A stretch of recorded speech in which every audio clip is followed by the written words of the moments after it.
I used my IT skills to expose my wife's affair on the company Jumbotron, and she lost her job. The door popped and an HR email hit my screen. Allegation of policy violation. My name on it. I was staring at the Jumbotron's test pattern, the color bars humming like a heartbeat, when my wife's text lit up. Calendar blocks lining up a little too neatly. Marriage, career, the company party tonight, and a screen the size of a building. Great stage, terrible timing.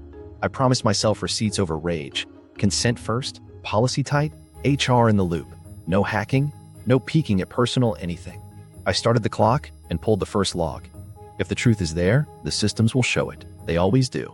The hairline crack. Suspicion didn't crash in. It tapped. Off-hours team strategy calls that suddenly needed the balcony. A new perfume reserved for late scrums. The phone started living face down on the counter like it was shy. When I walked in, the apartment went oddly quiet, like a podcast paused mid-confession. We worked at the same company, but in different universes. I was the guy who knew what went wrong when all you saw was a spinning wheel. She ran marketing campaigns, fluent in story and sizzle. The name that kept skimming stand-ups like a mosquito was a vendor lid from events. His jokes always landed one beat too early. I didn't like the rhythm. To be clear, I know where my keys are and where the lines are. We have acceptable use policies for a reason. Consent isn't a vibe, it's a form. So I wrote down my limits before I took a single keystroke. No personal devices, no personal cloud, no content. Company systems only. Metadata, access trails, audit logs, device artifacts strictly within policy. If I found smoke, I'd invite HR to check for fire, not vigilante justice, compliance. The crack widened on a Tuesday with a calendar invite titled Content Sync Offsite. The address line was a hotel bar 2 train stops from the office. Offsite is a generous term for a place with velvet ropes and a DJ booth. I asked, softly, if it was a client. She said vendor, then added sponsor, which is like calling a cat a small dog. The words had the right shape, just not the right smell. Do you ever feel your heartbeat slow when your mind speeds up? That was me opening a notebook. Detective arc, 4 anchors, clear path, log analysis, email metadata, access audits, device forensics. The order mattered. The boundaries mattered more. If the patterns were innocent, the trail would say so. If they weren't, I wanted a clean chain of custody and HR holding the flashlight. First anchor, log analysis. Not content. Headers, envelopes, handshakes. Exchange mailbox audits sometimes tell you the story just by showing you when and from where someone knocked on the door. After-hours logins from IP blocks that matched the event venue's ISP. Interesting, not damning, just aligned. The firewall egress logs hummed the same note. Repeated traffic bursts to the hotel's guest network during the hours marked team huddles. Again, not a crime. But patterns don't like coincidences. They like company. I cross-checked badge data, hers and the vendor's. The building logs showed a dance. She exited, he entered across town within minutes, and then both devices popped up through the venue's network like synchronized swimmers. It could still be work. I wrote plausible client dinner in the margin so I wouldn't get high on my own story. Second anchor queued in my head. Email metadata. But before pivoting, I needed to talk to my conscience, also known as compliance. I asked our officer what counted as clean. She gave me the checklist: scope to corporate systems, capture only metadata and access events, hash exports, timestamp everything, and loop HR early. She also reminded me the Jumbotron system was critical infrastructure, touch only in monitor mode, with reversible steps, and leave drama at the door. I liked her for saying that. Then the inciting incident hit like a soft ping. A new content sync offsite. Same hotel, now overlapping a private rehearsal on the events calendar. The vendor's alias appeared in CC on vague threads at the exact times her calendar went to busy. I didn't read a line of email. I didn't need to. Headers gave me the X-originating IP fingerprints. The same clusters kept pointing back to his assigned laptop subnet. That's not romance, that's routing. Back at home, the micro-behaviors kept stacking. A new phone passcode she shielded like state secrets. A laugh I hadn't heard in months, happening in the hallway, not the living room. She said she was exhausted from deck polish. I believe the exhaustion part. The hotel itself joined the story. Our corporate card report flagged comped drinks on nights with off-site entries. Expense policy says we don't bill the company for chemistry. Finance gets cranky about that. I started feeling protective of the systems, like they were my plants and someone was overwatering them. I wrote my decision in big letters. Investigate by the book. If the book turns pages, escalate. Emotions parked. Receipts in the driver's seat. I set up a clean evidence folder, named with case numbers and dates, not jokes. Each export got a checksum. Each checksum got logged. It sounds clinical. It felt like breathing through a straw. Then came the calendar invite that snapped something inside me, not in anger, just in certainty. Content sync, offsite, at the same hotel, colliding neatly with an internal playlist validation block for the Jumbotron. Our event assets are supposed to pass through change control like aircraft at a tower. You don't slip edits in through the service door. That's why I watch all the doors. I circled tomorrow on the calendar. The company party was the day after. A lot of lights. One very big screen. I wasn't going to put anyone's private life on it. But if company assets were being misused in real time, compliance had a message for that, and I knew how to make it visible, cleanly, legally, and with HR sitting beside me counting the beats. Consent first ground rules. Before I touched another log, I wrote myself into a corner on purpose. Consent isn't assumed, it's documented. We both signed acceptable use policies when we got our badges, and those policies are the only keys I'm allowed to use. Company devices, company networks, company data, I'm expressly authorized to administer. Nothing personal, nothing private, nothing I don't already have custody over in my day job. If I couldn't put it in a compliance report, I wasn't going to let it into my head. I emailed myself a checklist and CC'd my manager because transparency makes good armor. Scope statement at the top. Investigate potential misuse of corporate resources related to event assets. Exclusions in bold. No personal emails, no personal phone content, no social media, no home Wi-Fi traffic, no sneak peeks at texts. The goal wasn't gossip, it was governance. Then I booked time with the compliance officer because I like my guardrails painted neon. She met me in a conference room that always smells like dry erase markers and caution. I laid out what I'd seen so far, the calendar overlaps, the venue IPs, the badge choreography, and the credit card burps. She listened like a metronome and then ran through her litany. Stay within provisioning rights. Export data through approved tooling. Hash everything. Timestamp everything. Log your own access like you expect to be audited. And most of all, involve HR before there's an action that affects people, not after. Am I allowed to look at content? I asked, even though I knew the answer. Not unless the policy authorizes it and HR requests it, she said.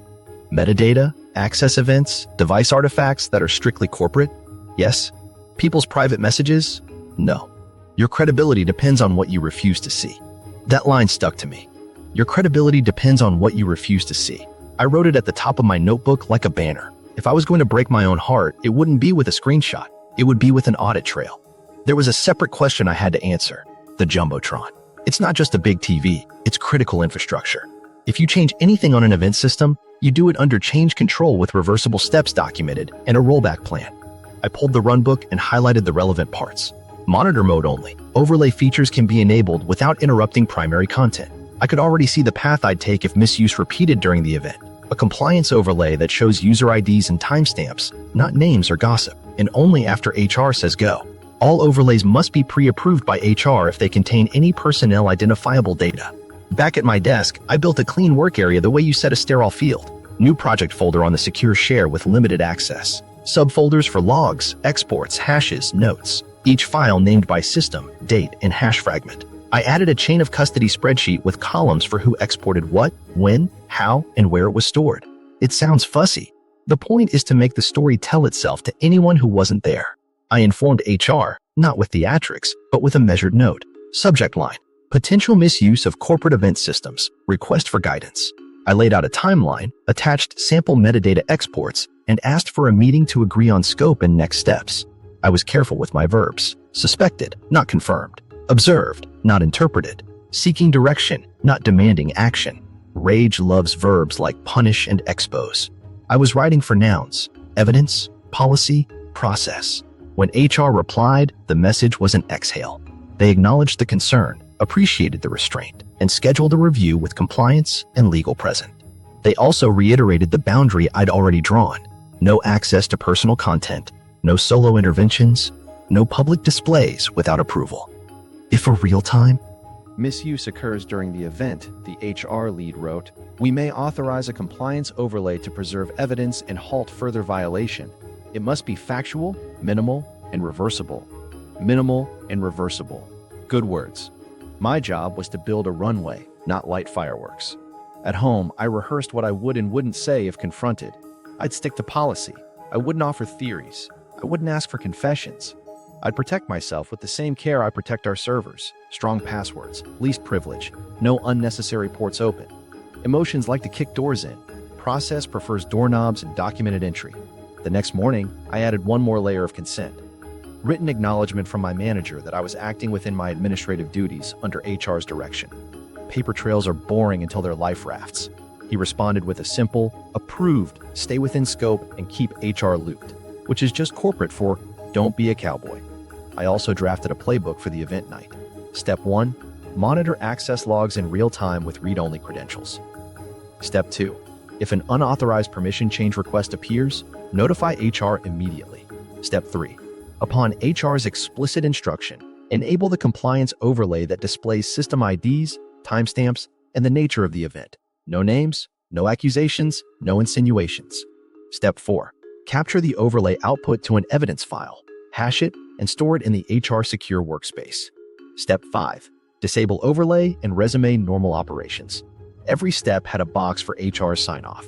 Every box had a place for a time. I wish I could say the boundaries made me feel safe. They didn't. They made me feel steady, which is better. Steady gets you across the ravine. Safe is a story you tell your mother. By afternoon, the meeting invite from HR landed. Review, guidance, next steps. The subject line could have been breathe.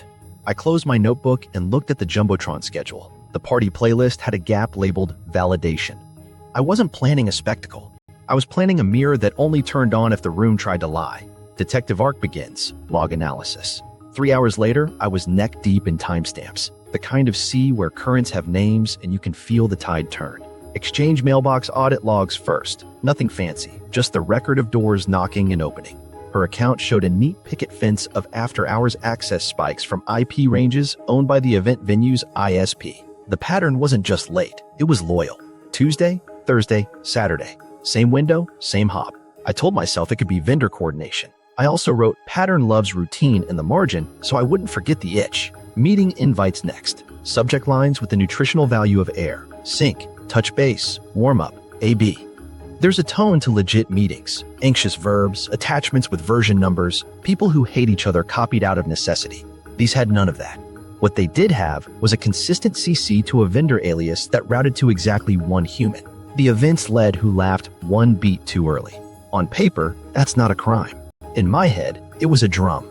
I pivoted to badge data because physical doors tell on digital ones. Our building log said she left through the east turnstile at 7:18 p.m. 14 minutes later, the vendor's badge pinged in at the side entrance of the venue across town, the one staff uses to avoid the lobby. 18 minutes after that, both their devices showed up in the venue's guest network lease table, grabbing adjacent IPs like old friends at a bar claiming stools. I didn't infer. I just lined up the times and let the rows rhyme. The firewall egress reports chimed in with their choir of numbers. During the windows labeled Team Huddles, traffic from her corporate laptop tunneled out to the hotel's captive portal, then settled into a steady stream to the media subnet used for preloading sponsor loops. Burst every few minutes, small but regular, the network equivalent of a metronome tapping a glass. Could be work. Could also be two people iterating something that isn't a campaign. Stakes ticked up when I cross-referenced corporate card activity. Our finance system politely highlighted charges at the hotel bar on the same nights. The combinations looked like a recipe. 1 room service, 2 cocktails, 1 venue service fee that usually means someone asked for a projector at an odd hour.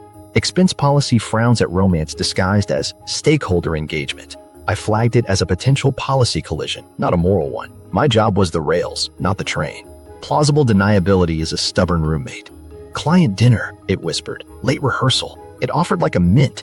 To shut it up, I needed more than timing, so I widened the lens and looked for deviations from baseline. Her account's normal after-hours activity lives in our office IP space, the occasional home VPN, and vendors we actually pay to host. The venue ISP didn't belong. In her usual cloud constellation. It had become a moon with tides. Around that time, I caught myself leaning toward a conclusion and sat back. Bias is sneaky. It puts a thumb on the scale disguised as certainty. I breathed, reopened my checklist, and wrote a question I had to answer with discipline. What would make this innocent? Answer: a documented client activation at the venue, authorized by events, with change tickets to prove it. So I searched the change control system for any tickets tied to her user ID or the vendor alias that mentioned the venue. Nothing. Silence, which is a kind of sound. I fed the mailbox audit into a simple visualization. Bars by hour, colored by IP range. The venue hours lit up like someone had plugged in a string of lights after dark. The last 7 days looked busy. The last 90 showed the slope. It wasn't a blip. It was a habit forming. The quiet awe I feel when systems align settled in my chest. There's something both beautiful and terrible about math being a mirror. Then came the burst cadence in the logs. Events with 3-minute intervals, repeating over a 90-minute block, 3 nights in a row. People don't email in perfect waves unless they're co-editing or co-something. Again, metadata, not content. I didn't peek at a single body or subject line beyond the emptiness I'd already cataloged. Headers were enough to draw the outline of 2 people orbiting the same task at the same hour from the same place that wasn't our office. I annotated everything with neutral verbs: connected, accessed, modified, requested. No spicy adjectives. If this ever needed to stand up in a room with legal, I wanted it to look boring and wear a tie. The roadblock arrived like it always does. The story could still be mostly work with a side of bad judgment. That's not my jurisdiction. Company assets are, which meant the next step wasn't reading hearts. It was reading headers more closely and correlating who initiated connections to whom, from where, and under which credentials. Email metadata could show intent shadow without opening a single envelope. Before I closed the day's pass, I checked one more system, the event media server's authentication feed. No file names, just entries that said who had attempted what. There were 2 nighttime pings from her account asking for temporary write access to the sponsor loop directory. Denied by policy, which earned the system a pat in my head. An hour later, a request came through the vendor alias for a permission bump, approved by a junior coordinator who probably thought they were helping. I didn't curse, I just bookmarked it and heard the next anchor click into place. Time was running quiet, not out. I packaged the log exports, hashed, documented, and pushed the set into the HR secure workspace. Then I wrote a 1-line note to myself. Patterns point, proofs land. Tomorrow I'd follow the headers. Email metadata is the polite knock before content's front door, and I wasn't stepping inside. Email metadata trail, intent without content, headers only. I pulled message tracing for her account and the vendor alias, scoping to the nights the venue IPs lit up. X originating IP is the caller ID of email. It doesn't care about your story, just where you stood when you called. The clusters resolved to 2 places, our office during daylight and the venue subnet after dark. The handoffs were surgical: 5:56 p.m. office, 6:14 p.m. rideshare tower, 6:29 p.m. venue Wi-Fi. That path drew itself without adjectives. The cadence told on them next.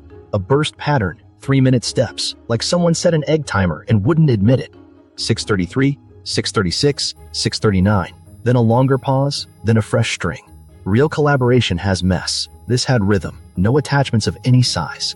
No forwarded threads pulling in extra eyes. Just 2 mailboxes pinging like sonar in a quiet bay. I wrote co-creation without witnesses in the margin and immediately crossed it out. Metadata, not motive. Stay boring. I ran subject entropy, not the words, the variability. Legit projects breathe. Draft, review, V2, revised final. Someone's name misspelled, an apology in parentheses. Their traffic stayed thin. AB warm-up, deck polish, touch tomorrow. The repetition had the sterile feel of camouflage. Marketing code words, sure. Also convenient when you don't want search terms to mean anything. I kept my hands off bodies and let the headers hum. Calendar hooks mirrored the mail. 2 placeholder meetings popped into existence within seconds of each other. Hers titled Hold, his titled Sync. Both set to private. Both created from the same mobile client. Both edited minutes later from the venue IP. People who aren't coordinating don't coordinate that neatly. DKIM's signatures sat like little wax seals on every message, telling me, yes, this is the exact envelope we sent at that exact time. That's the comfort of cryptography. It doesn't pick sides. I pivoted to thread topology, which is a fancy way of saying, Who is upstream? The vendor alias launched more initial messages. Her account replied more often. That's consistent with a pitch. Vendor drives, marketing approves. It's also consistent with 2 people finding excuses to talk. I didn't write that part down. I stuck to verbs: initiated, replied, acknowledged. At this point, my mind wanted content like a kid wants sugar. The headers were enough, and I told myself that out loud. Consent is a compass. I wasn't losing mine for curiosity points. I highlighted the compliance boundary in my notes again. Metadata establishes proximity and pattern. Content is the gossip. Proximity was plenty. One anomaly sharpened the edge. During one offsite, both accounts sent simultaneous updated markers to a shared drive location that should only update through the change pipeline. The email headers referenced a file path in the Jumbotron media share by its system alias, not its friendly name. That's insider knows too much territory. I screen grabbed only the headers, redacted display names to system IDs, hashed the export, logged it, breathed. I checked client IDs next.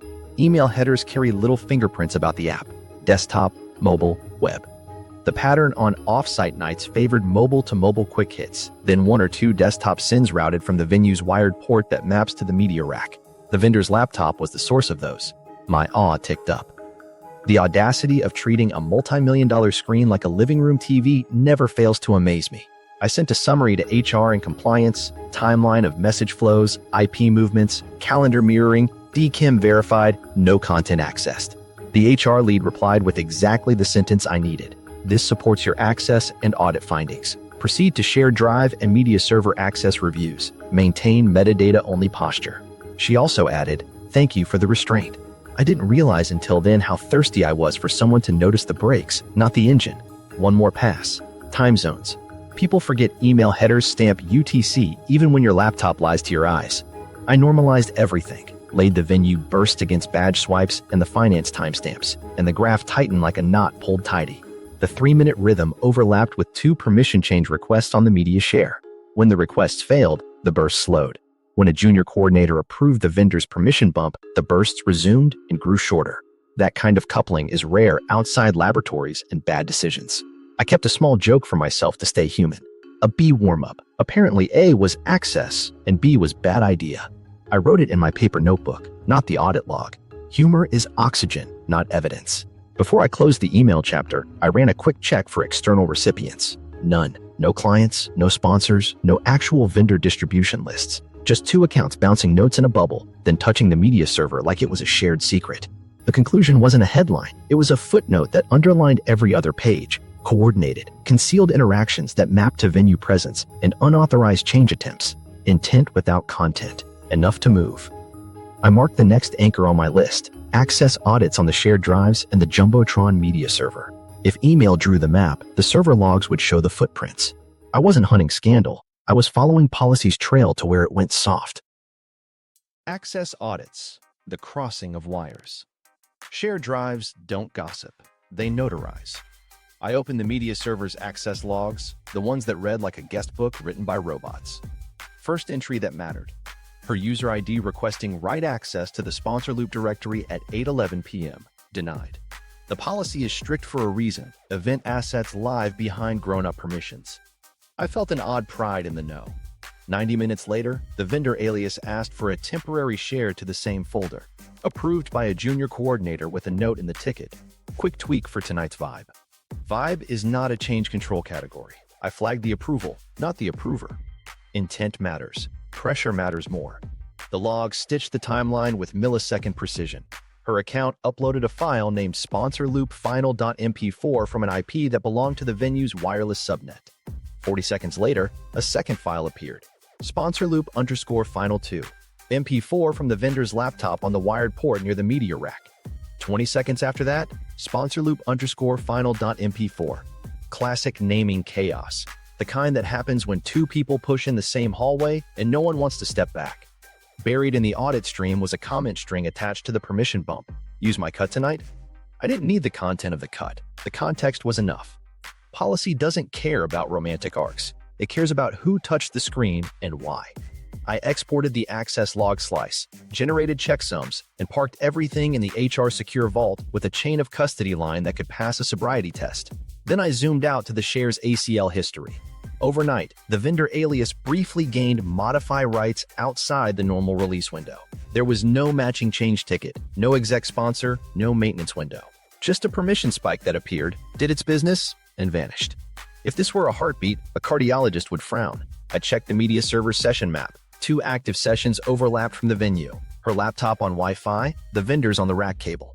Transfer rates weren't huge. Small nudges, quick swaps, a few megabytes here and there. Enough to flip a loop, not enough to rebuild Rome. The modesty almost made it worse. Big breaches announce themselves. Quiet misuse assumes you won't look. I chased the provenance of the first upload. The client string matched our standard encoder, same as any legit loop, but the path hinted at a staging folder that belongs to the events team, not marketing.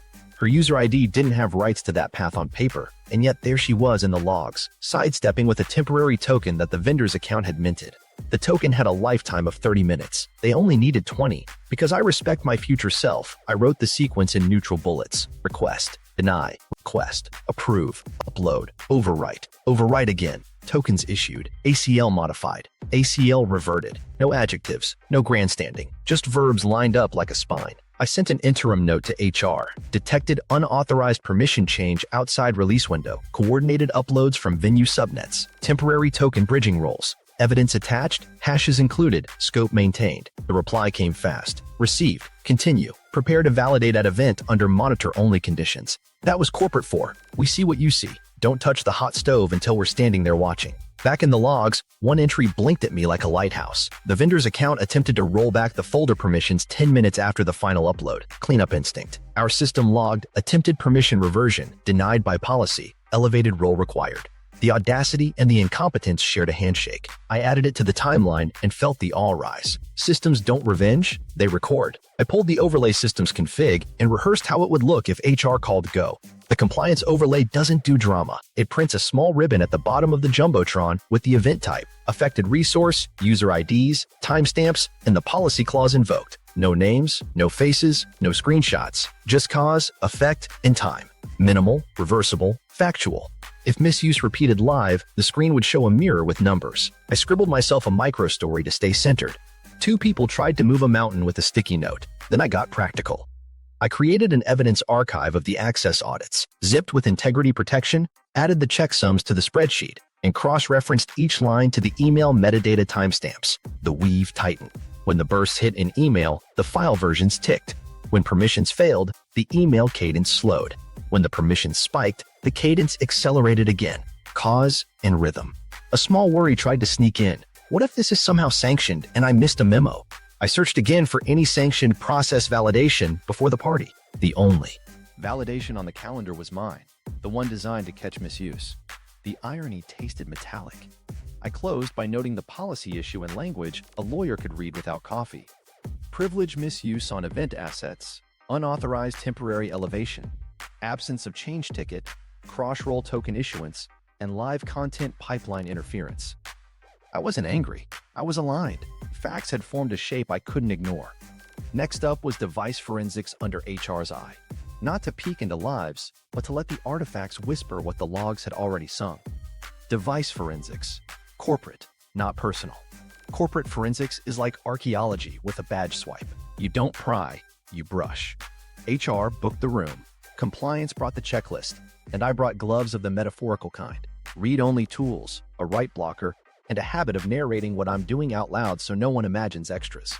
Her corporate laptop sat on the table next to a bottle of hand sanitizer and the kind of silence that makes your heartbeat feel like a drum test. We started with the consent form she'd already signed when she got the machine.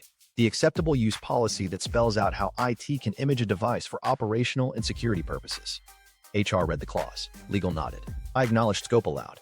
No personal cloud, no personal phone tethering data, no user content analysis unless HR later authorizes for policy reasons. We were here for system artifacts and access proof, nothing that could pass for snooping.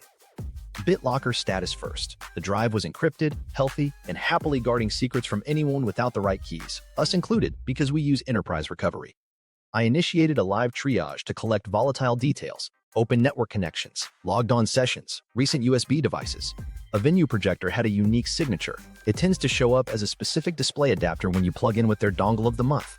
There it was in the device setup, logs 2 nights earlier during the exact private rehearsal window.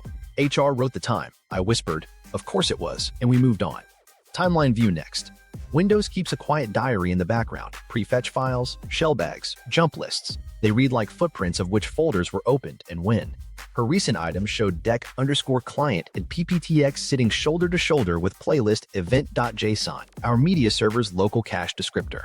No content preview, just file names and last access ticks. The timestamps matched the access audit we'd already logged. Metadata holding hands with more metadata. The beauty of boring truth.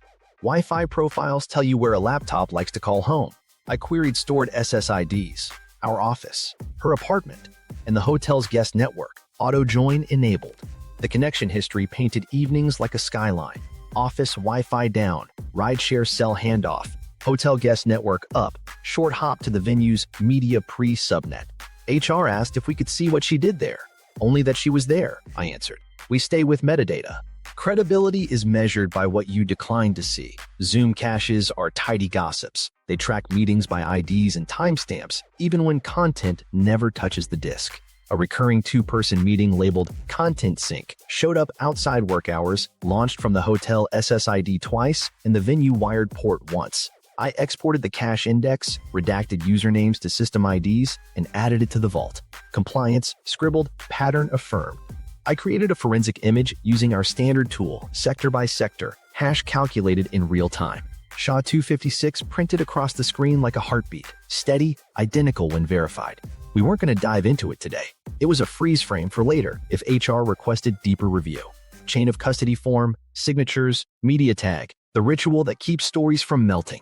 One artifact made the room lean forward, the Windows MRU list for file dialogues. During the venue window, a file picker opened to the media shares system alias, not the friendly map drive. That alias only appears if you've navigated by the UNC path used in our event pipeline. Marketing shouldn't know that path. People who've been coached or who are sharing screens with someone who does, might. I noted it as knowledge beyond role, not gotcha. I checked the scheduler. A task had been created and deleted within an hour that pointed at a local temp directory mirroring our encode tool's command line. The encode itself was standard. The oddity was the timing and the deletion trail. If you're doing a sanctioned push, you don't clean crumbs while the cake is still in the oven. HR asked if that implied intent. It implies activity in sequence, I said. Intent lives with poets and judges. We peeked at the event logs for device connection history. A USB-C to HDMI adapter had registered, then deregistered, which aligned with the projector handshake. The display topology switched to external only for 20 minutes. Classic show just the deck behavior. No screen recordings, no notes, nothing invasive. Just the geometry of screens meeting light. Because fairness matters, I ran the same light triage on the vendor's assigned laptop with HR's permission and facilities help. The wired NIC history showed a link at the rack port, DHCP lease matching the one in the server logs, and the same encode tool in recent executables. Its Wi-Fi profiles included the hotel as well, with overlapping timestamps. The twin trails tightened the weave without us reading a single message body or opening a single private file. The truth was in the outlines. I zipped the triage exports, wrote the hashes on the form, and slid the package into the HR secure vault. I felt that familiar awe, how mundane crumbs thread themselves into a story that doesn't need adjectives. I kept my one-liners in my pocket where they belonged and let the artifacts hum. Before we left, I read back our scope, just to keep the room honest. Corporate devices, policy artifacts, no personal content. HR and compliance nodded. We had enough to stop guessing. We had a clean trail to present. The next step wasn't mine alone. It belonged to HR, with guardrails at scale. Event night would not be theater. It would be a system verifying itself while a very large screen did its actual job. HR involvement, the green light, and guardrails. The HR meeting felt like stepping onto a moving walkway. Quiet, steady, nowhere to run. We sat around a rectangle table that had seen 1,000 bad decisions get translated into policy. I brought the dossier, logs, metadata, access audits, device artifacts. No content, no gossip, just timestamps with good posture. I walked them through it in the voice I say for incident bridges. Here is what happened. Here is how I know. Here is where policy was stepped over. Here is when we stopped. I named systems, not people. I used system IDs, not names. I let the room hear verbs. Connected, requested, approved, uploaded, denied, attempted rollback, denied again. The rhythm did the work. Legal asked the inevitable question about scope.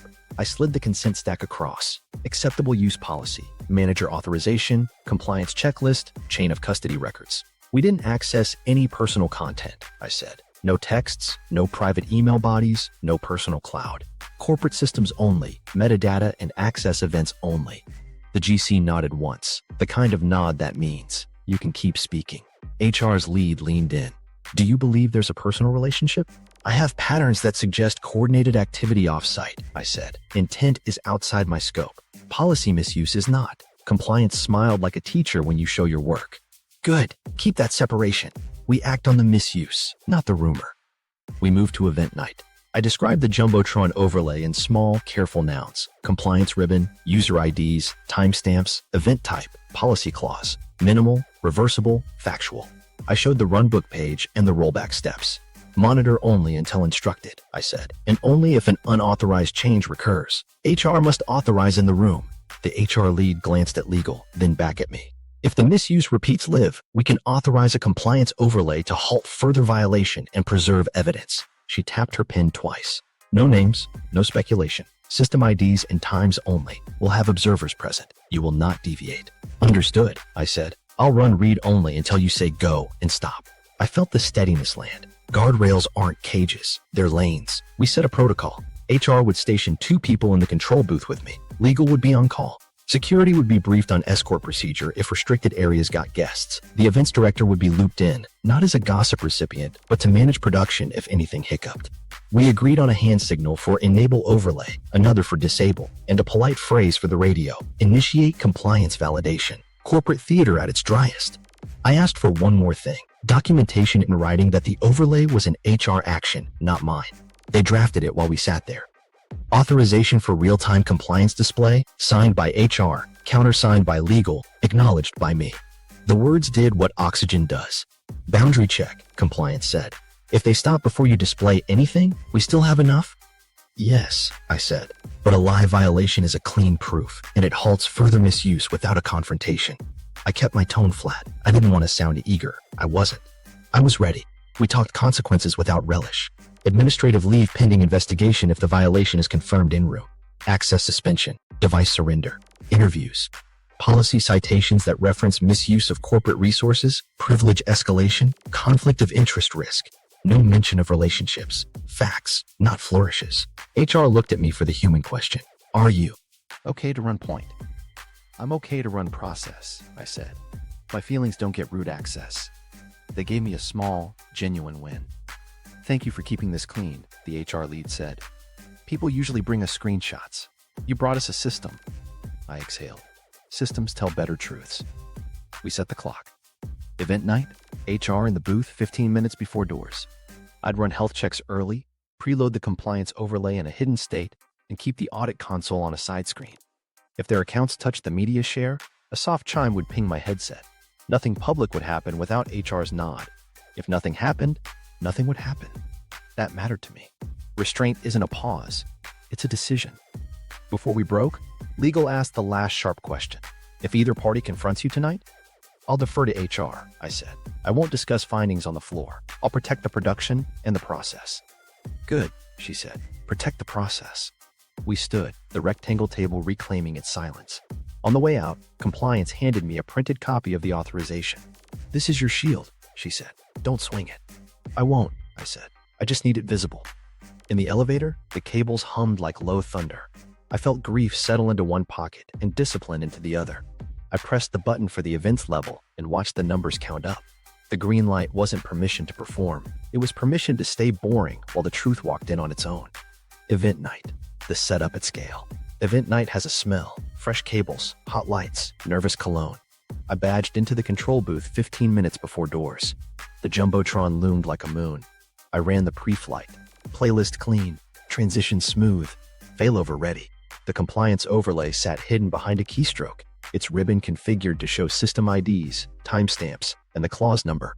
Minimal, reversible, factual. I whispered the rollback steps like a prayer. HR arrived in twos, clipboards, and calm voices. They took stools behind me, observers by design, witnesses by need. We reviewed the hand signals one last time. Enable, disable, breathe. I handed them the printed authorization and set it next to the switcher where everyone could see it. Shields work best when they're obvious. Doors opened. Music rose. The floor filled with executives pretending they liked canapes. The sponsor loop cycled through safe, approved cuts. The audit console lived on my side screen. The alert chime muted to a vibration in my headset. I was on-call engineer tonight, which means I am both invisible and the first person people look at when pixels sneeze. She arrived with the vendor, both in event blacks, both walking like they belonged backstage. They peeled off with the sponsor lead. I actually like the one who labels things instead of vibes them. I kept my eyes on the console. I wasn't here to narrate lives. I was here to keep the screen honest. 5 minutes in, the audit console blinked one polite dot. Her account authenticated to the media server in read-only mode. Legit. She has read rights for reference. 30 seconds later, the vendor alias authenticated from the venue's wired port. Also legit. People check things. No chime, no heat, just the system breathing. Then the pattern I'd memorized rattled the glass. A permission change request appeared against the sponsor loop directory. Temporary modify for the vendor alias. Justification field. Quick tweak for tonight's timing. It was the same phrasing from the junior coordinator's last approval. My headset vibrated once. I lifted a hand to show HR the alert and read the request out loud. They leaned forward. Deny or pending? The HR lead asked. Pending approval route, I said. Same junior is in the rotation. We watched the approval timer tick. 60 seconds. 90. My stomach measured time in half-lives. The request jumped from pending to approved. The console wrote it in neat blue letters like it wasn't about to change anyone's evening. HR exchanged a look and then gave the smallest nod. If unauthorized write begins, the lead said quietly, initiate compliance validation. First write arrived like a raindrop. Her account opened the directory, then queued an upload named sponsorloopfinal.mp4. The vendor's session opened the same folder, prepared a replacement, set a file lock, and then they began their duet.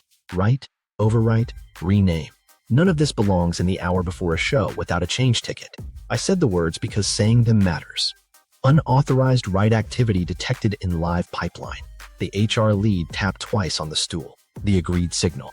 Initiate compliance validation, she said, voice even. I pressed the overlay keystroke. Nothing flashy happened. A thin ribbon appeared at the bottom of the Jumbotron. White text on gray. Live compliance audit. Unauthorized media edit detected. Resource. /media/sponsor/loop. User IDs. MKT 2041. VEND 0097. Timestamps. Policy. Event content change control section 33. The party didn't stop. People glanced up, curious, then back to their sliders. It looked like maintenance. That was the point. In the booth, my world got louder. The vendor account attempted to roll back permissions, denied by policy. The ribbon updated. Attempted role reversion, denied. Her account tried to release the file lock, failed. My hand stayed on the desk. I didn't touch the content pipeline. I ran the process. HR documented in real time, pins making small weather. Security radioed the HR lead softly. Badge ping shows MKT 2841 and VEND 0097 in the restricted booth. Acknowledge, she said. Stand by. The events director slipped into our booth, saw the ribbon, went pale, then settled when HR raised a hand. Controlled, authorized, compliant. Production continued without a hitch. The Jumbotron did what it always does, amplified truth at scale, and made it look ordinary. More writes attempted. The overlay ribbon stacked entries in chronological order. No names, no heat. Executives started to pay attention, not scandal, governance. My awe crept in at the edges, even now. Systems, when you let them, are very good at staying boring while stopping bad behavior. Disable if they cease, HR said. The vendor's session dropped. Her session closed. The permission window ended by its own 30-minute leash. I waited a beat, then another. The console went still. HR gave the down signal. I tapped the keystroke. The ribbon faded to nothing, and the sponsor loop kept looping, oblivious to the weather we just had. We captured the overlay output to the evidence file, hashed it, wrote the hash on paper, then mirrored it to the HR secure workspace. I called out each step. HR echoed. Compliance checked the boxes. I could breathe without counting. The floor below moved like nothing had happened. That's the paradox. Everything had. The moment wasn't about the marriage or the mess. It was about the boundary we'd drawn and honored. No names, no screenshots, no shame. Just a mirror with a timestamp that said, this happened, and it won't keep happening on our systems. HR stood. Conference room, the lead said. Now. I acknowledged, saved the state, and handed control to the secondary engineer. As the door closed behind us, the Jumbotron swallowed us whole, the way big machines do when they decide you've done your part. The exposure, compliance overlay, not humiliation. The ribbon looked like housekeeping, small, tidy, forgettable if you weren't looking. Live compliance audit, unauthorized media edit detected, resource, IDs, time, policy.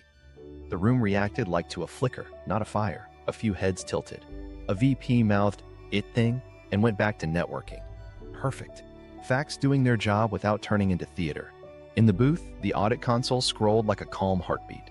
Her session wrote, his session overwrote. The vendor account nudged permissions again and got a crisp "denied by policy" stamped in the log. The ribbon appended a new line. Attempted role reversion. Denied. No adjectives. The crowd heard none of it as scandal. They saw governance. That was the point. He tried a different angle, renamed the file to dodge the lock, a little final Untergeworf versi sleight of hand. The system doesn't care about your costume changes. It cares about the mask. The ribbon echoed. Unauthorized rename. Blocked by file lock. The executive's eyes finally focused. Not on names. They saw MKT 2841 and VIND 0097 and a clause number. Numbers are strangely humane. They leave space for dignity even as they draw a line. The events director leaned in, whispered to HR, "Are we still stable?" HR nodded. Stable. Controlled. Continue show. I kept my hands off the content pipeline, my voice steady, announcing each overlay update for the record. Logging continues. No content preview. Audit only. It felt like landing a plane on instruments while the passengers sipped their drinks. Security pinged a soft update. Both user IDs in the restricted booth. Stand by, HR replied, voice like a level. She didn't need volume. Authority wears quiet well. The vendor's laptop issued a permission reduction request to clean up the bump. Denied again. The ribbon printed it. Same typeface, same restraint. You could almost hear policy shrug. We don't do magic tricks here. She tried to release the file lock from her session. Dead end. The overlay noted. Lock release attempt, insufficient privilege. A few more heads turned upward. A director whispered, "Is this a drill?" I let HR answer. "It's validation," she said. "We're confirming the integrity of the pipeline." True, clean, minimal. The urge to make a joke twitched. I caged it. My job wasn't narration, it was fidelity. I watched the timer on the temporary permission. 30-minute leash, already fraying. If they stopped, we'd stop. That mattered. Compliance is a mirror, not a spotlight. The ribbon sat there, impartial as a clock. He took one last swing, swapped to a different subfolder like a side door. The ACLs were tighter there. The console wrote, "Access denied." The ribbon appended, "Unauthorized folder probe, denied." HR made a brief note. The events director exhaled like a balloon someone forgot to tie. Music swelled. The sponsor loop kept looping, unbothered by human improvisation. Then stillness. Sessions closed. The temporary elevation expired. The console quieted into normal maintenance chatter. HR gave the down signal and spoke clearly. Conclude validation. I tapped once. The ribbon slipped away. The room's attention drifted back to sliders and small talk. The public part had lasted less than 2 minutes and told exactly one story. The system saw you. It won't let you keep doing that. We captured the overlay output to the evidence file. I read the hash aloud. Compliance echoed it. HR wrote it in ink. I mirrored the file to the HR secure vault and checked the checksum again. Same heartbeat. The procedure felt ceremonial and sane. It made room for me to feel things later. I could sense the moment she realized what the ribbon had been. Not because she looked at me. She didn't. She looked at the screen the way you look at your reflection when you've said something you can't take back. He tapped his trackpad with the kind of energy that belongs to people who think they can negotiate with logs. You can't. Logs don't bargain. They witness. No scandal reel, no texts, no photos, no names. Just a ribbon that politely named the rule being broken and the precise time of the break. I had promised myself this, receipts over rage. Tonight, the receipt printed itself in 12-point font, then faded on command. It didn't need applause. It needed a chain of custody. HR stood with purpose. "We're done here," the lead said quietly to me. Conference room. The events director nodded, already shifting to plan B logistics in case someone tried to claim a meltdown on the main screen. There wasn't one. The show stayed a show. The overlay had been a guardrail, not a spectacle. As we stepped out, I glanced back at the Jumbotron. It was mid-sponsor reel, faces beaming, products shining, the kind of corporate optimism that has a lighting budget. No one would know what the ribbon had meant unless they needed to. That's how accountability should feel. Precise, boring, and impossible to argue with. In the hallway, the bass thumped through. The walls like a second pulse. I felt grief in my throat and discipline in my hands, and chose discipline. I handed control to the secondary engineer, stated the system is stable, and signed the line that said, "Overlay concluded per HR order." My voice sounded like it belonged to someone who'd slept. It hadn't. Truth, however, looked well rested. We walked toward the conference room, HR flanking me, compliance matching my pace. Behind us, the party got louder. In front of us, a table waited, and with it, the part where people talk. The ribbon had said enough. Now the room would put human words around policy verbs. I kept one promise to myself as the door closed. No humiliation, just facts with timestamps. Immediate fallout. HR conference room. The conference room was cold in that expensive way. Glass walls, water in bottles with labels that whisper, hydrated accountability. Security closed the door and stayed outside. HR, compliance, legal, me. 2 empty chairs waited like open brackets. A minute later, she walked in with the vendor, both of them trying to land on neutral faces and missing. devices first. They handed them over. HR's lead asked for corporate laptops and badges in the same tone she uses to order lunch. Polite, inevitable. Legal read the acceptable use clauses they'd signed. How corporate systems get monitored, how misuse triggers review, how devices can be retained. The words were clean and unafraid. I watched her read them like they belonged to someone else. HR asked me to summarize. I kept to verbs. We observed unauthorized permission elevation to the event media shared during the live show window. The vendor alias received a temporary modified grant outside the release process. 2 sessions, MKT 2841 and Vend 0097, wrote and overwrote sponsor loop assets. A rollback was attempted and denied by policy. Per written authorization, a minimal compliance overlay displayed system IDs, timestamps, and clause section 7.3 to halt further misuse and preserve evidence. The overlay was enabled and disabled on HR's instruction. Evidence hashed and mirrored to the HR vault. I could have been reading a recipe. He jumped in first.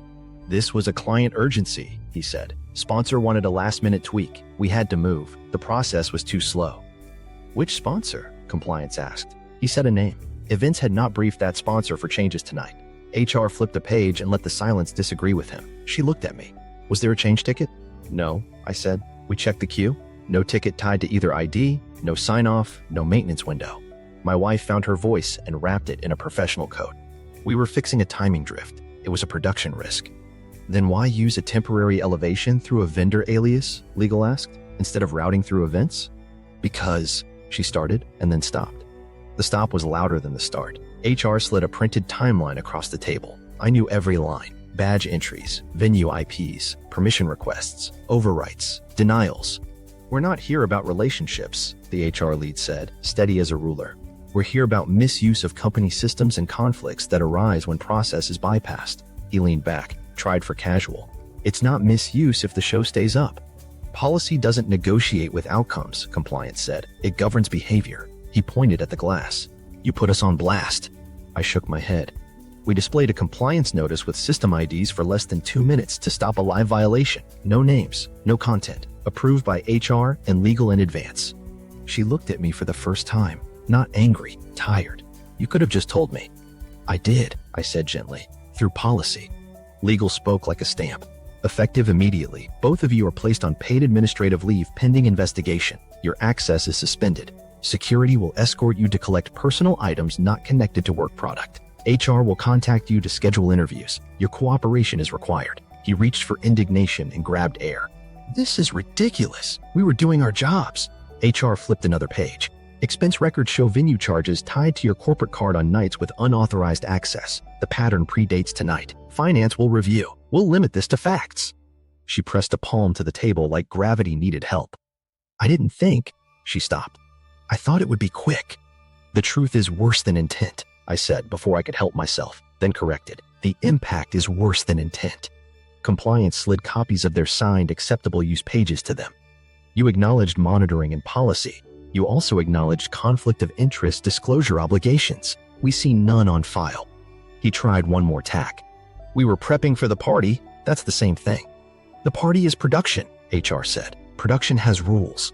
The events director slipped in, added a quiet note. Show is stable. We've replaced the loop with the boat. Approved cut. No disruption. HR thanked her. The update sat between us, a reminder that the world kept turning. I gave my statement, short, factual. I initiated metadata-only investigation within my admin scope. No personal content accessed. Involved compliance and HR before any action. Built chain of custody. On HR's explicit order, displayed a minimal audit ribbon to halt misuse and capture evidence. Returned control after cessation. My voice sounded like an instruction manual trying to be kind.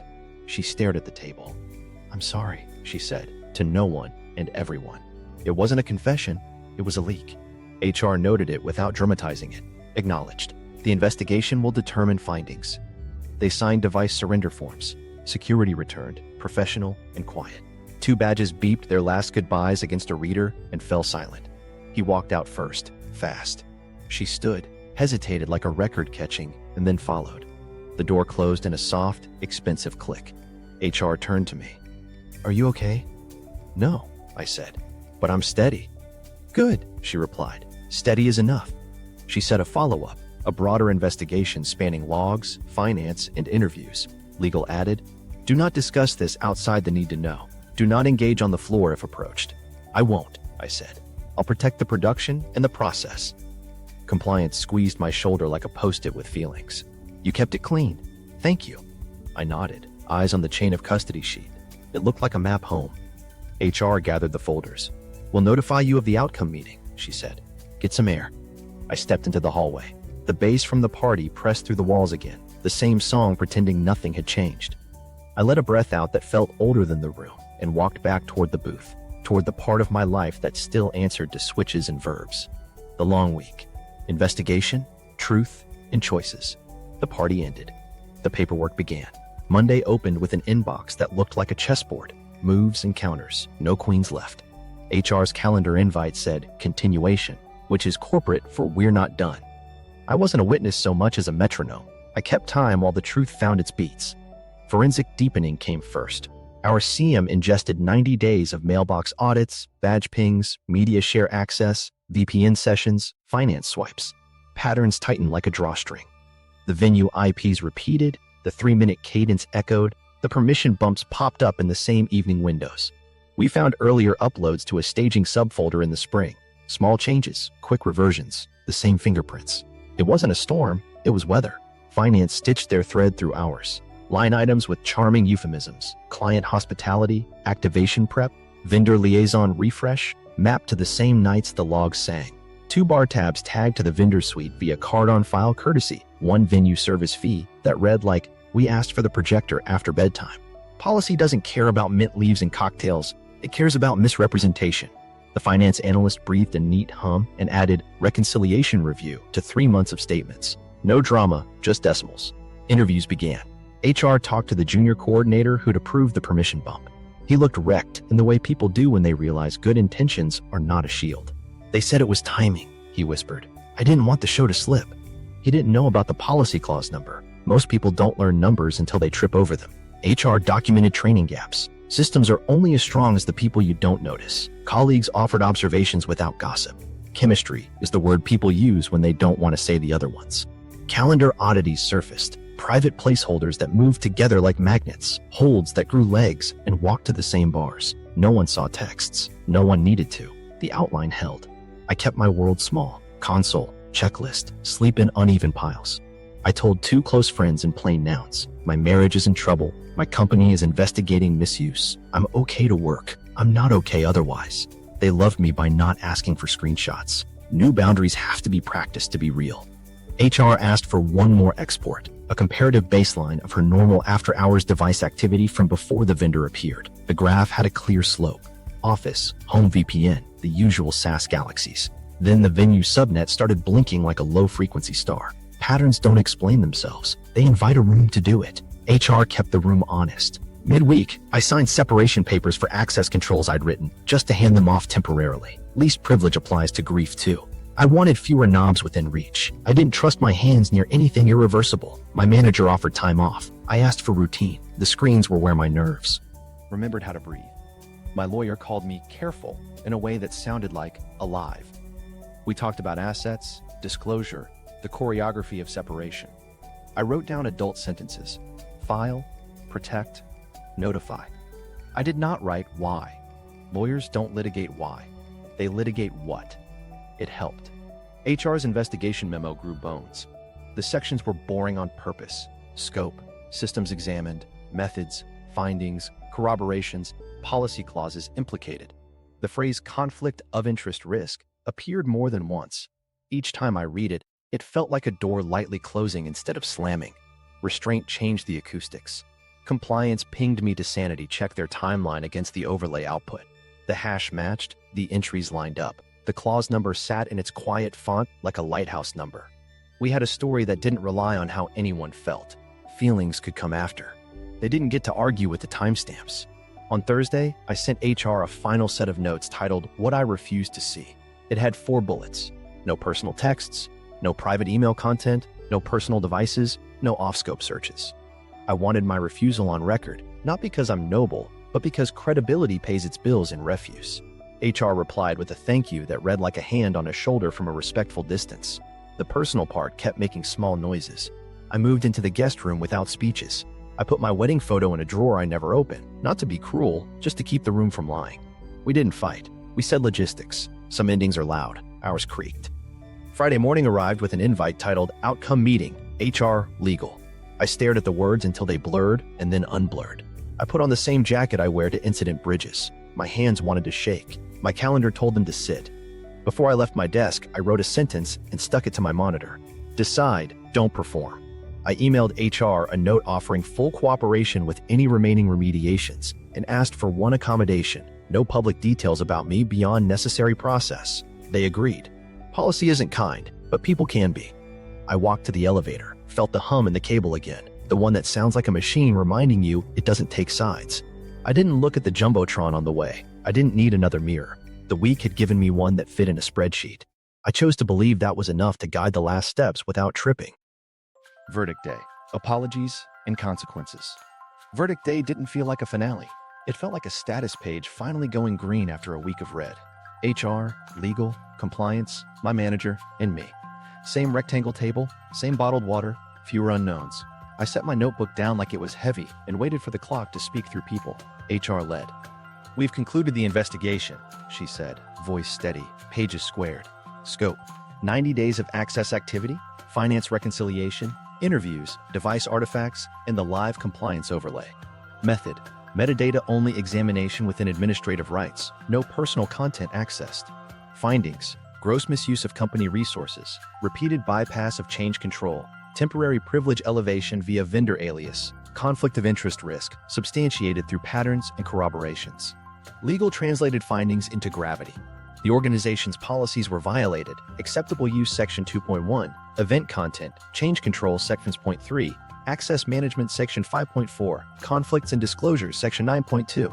The behavior created operational risk and reputational exposure. The chain of custody on evidence is intact. We're moving to outcomes. I nodded once. My hands stayed flat on the table, like I was holding an invisible rack steady. Outcomes, HR said, and the word didn't gloat. Termination of employment for both involved parties effective today. She slid 2 sealed envelopes aside, like moving clouds. Cause: policy violations as detailed in the memo. Benefits per policy. Access already revoked. Devices retained. Final pay processed through standard channels. There was no joy in the room. There was relief, the polite kind, the kind you don't clap for. Compliance added the next line without drama. A public internal memo will be issued to relevant teams. It will reference policy clauses, not personal relationships. It will clarify the compliance overlay as a tool authorized by HR to preserve evidence and prevent further misuse. I asked the question I'd written down to keep myself from improvising. Is there a required apology? Yes, HR said. A formal apology to impacted teams at the next all hands, focused on process and policy. Content reviewed by HR for scope. No personal details. We will record a summary for documentation. She paused, reading my face like a dashboard. Your attendance is not required. I won't attend, I said gently. I'll accept a written apology. No performance. Noted, she said. We'll route letters to you and the events team. My manager spoke like a person, not a title. We're implementing remediations. Your overlay configuration becomes standard protocol for high-risk events. We'll tighten role boundaries, retrain coordinators, and require exec sponsor sign-off for any temporary elevation. Quiet win, logged. Systems hardened. The ribbon that saved us from spectacle graduated to policy. Compliance slid a printed thank you across the table. It read like infrastructure, calm, precise. For maintaining metadata-only discipline and preserving credibility. Your refusal to see content strengthened the case. I breathed. Your credibility depends on what you refuse to see, I said, and watched the sentence come home. Legal tapped one last clause. Non-retaliation applies. You will not be asked to discuss personal aspects with colleagues. If approached, defer to HR. If targeted, report it. We'll handle it. Understood, I said. I'll protect the process. There was a small administrative coda. Badge inventories, device chain confirmations, finance follow-ups. HR outlined the internal memos language. We will address culture, process over heroics, restraint over improvisation. We will not feed rumor. I asked a final practical question. Do you need me at the all hands for technical Q&A?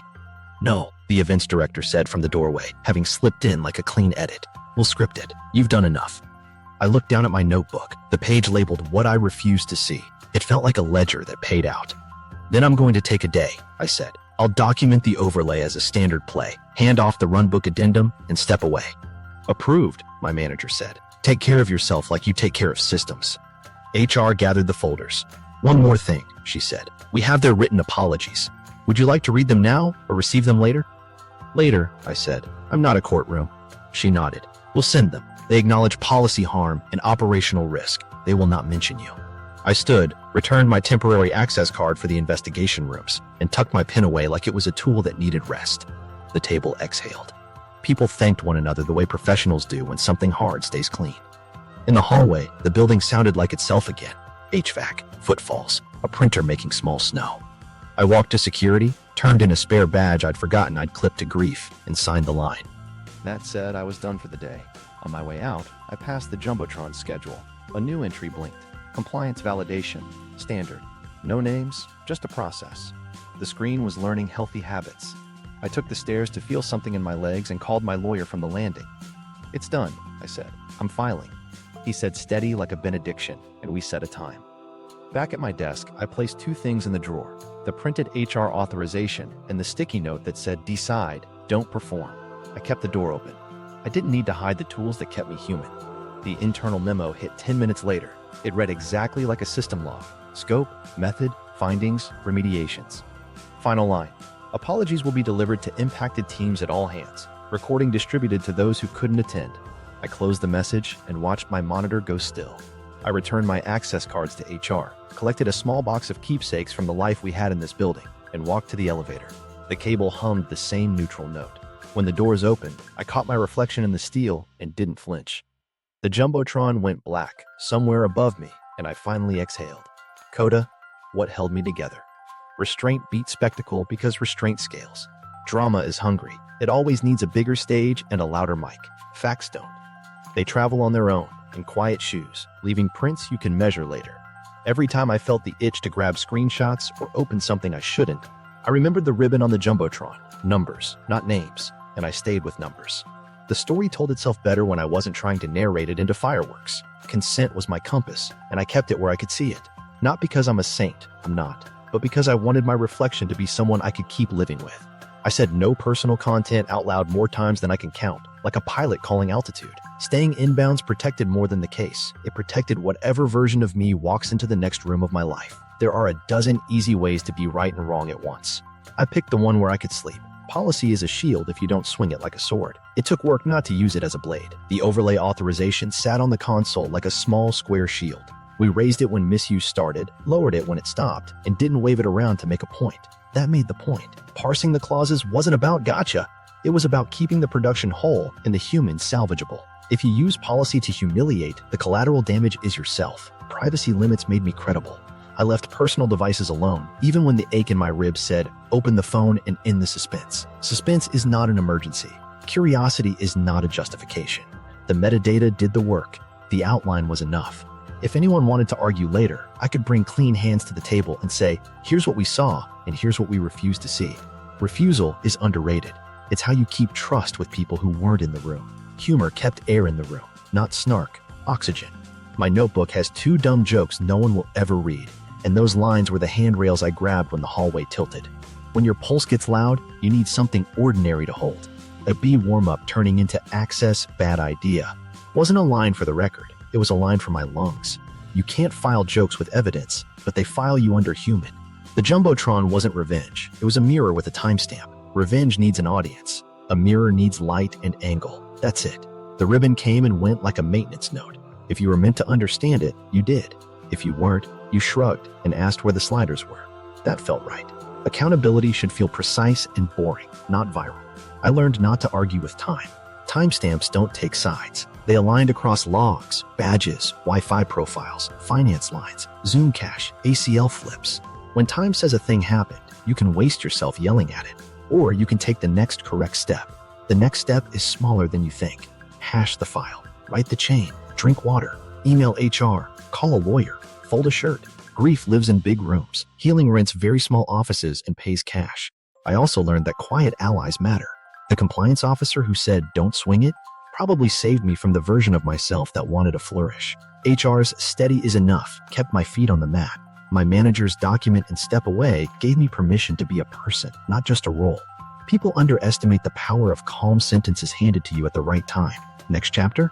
Therapy, obviously. Also flights, because I stopped trusting calendars for a week and then forgave them. I'm learning to believe my gut without letting it drive at night. I'm learning that a clean boundary is a kind way to leave a room, and I'm keeping the Overlay, not as a warning shot, but as a seatbelt. You don't wear a seatbelt because you want to crash. You wear it because even good drivers blink. When I think about the night, I don't see faces. I see the small ribbon. I see the clause number. I hear a keystroke and a pen scratching a timestamp into grown-up paper. I see a screen go back to doing its job. I see my hands not shaking. That's what held me together. Refusing to perform, choosing to decide, and trusting that boring truths are strong enough to hold weight without me leaning on them. The Jumbotron went black, and the room finally sounded like air instead of alarms. If you want more stories where receipts beat rage, subscribe and stay with me. There's another one queued. A forged will that unravels in audit logs, where justice shows up in the ledger. Watch the next video if you like your endings clean and your hands clean.